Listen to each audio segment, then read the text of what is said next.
अस्सलामुअलैकुम दोस्तों अगर आप इस चैनल पर फर्स्ट टाइम है या आपने हमारे इस यूट्यूब चैनल को सब्सक्राइब नहीं किया हुआ तो अभी आप हमारे इस चैनल को सब्सक्राइब कर दें।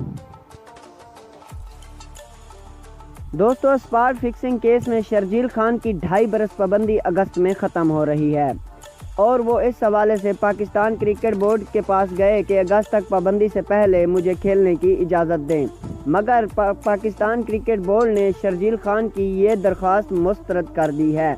ज़राए के मुताबिक शर्जील खान ने फिक्सिंग करने के जुर्म का इतराफ़ ताहाल नहीं किया।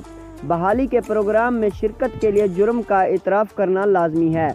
पीसीबी ज़राए का कहना है कि शर्जील खान ने फिक्सिंग के तहकीकाती अमल में ताउन नहीं किया। इतराफ़ जुर्म माफ़ी और फिक्सिंग से बचने के लिए पैगामात देना लाजमी होता है। याद रहे कि क्रिकेटर शर्जील खान की पाबंदी ख़त्म होने से पहले खुद को क्रिकेट के लिए तैयार करना चाहते थे।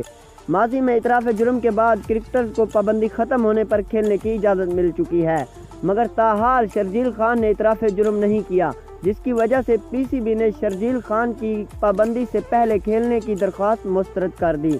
जी हाँ दोस्तों, शर्जील खान की पाबंदी से पहले खेलने की दरख्वास्त मुस्तरद कर दी गई। अगस्त 2017 में पीसीबी ने शर्जील खान पर क्रिकेट से मुताल्लिक किसी भी किस्म की सरगर्मी में हिस्सा लेने पर 5 साल की पाबंदी आयद की थी, जिसका इतलाक उसी दिन यानी 10 फरवरी 2017 से हुआ जिस दिन उन्हें मुअत्तल किया गया था। अब अगर वो क्रिकेटर 5 साल की पाबंदी में अगर पीसीबी के कवानीन पर अमल करता है और पीसीबी के कवानीन की खिलाफ वर्जी नहीं करता तो उनकी सज़ा आधी कर दी जाती है। यानी अगर शर्जील खान इन 5 साल में अगर मुस्बत कारकर्दगी दिखाते हैं तो उनकी सज़ा 2.5 साल में तब्दील की जा सकती है। तो दोस्तों, ये थी हमारी वीडियो। अगर वीडियो पसंद आए तो वीडियो को लाइक करें और अगर अभी तक चैनल को सब्सक्राइब नहीं किया तो आप हमारे इस यूट्यूब चैनल को सब्सक्राइब कर दें। शुक्रिया, अल्लाह हाफिज़।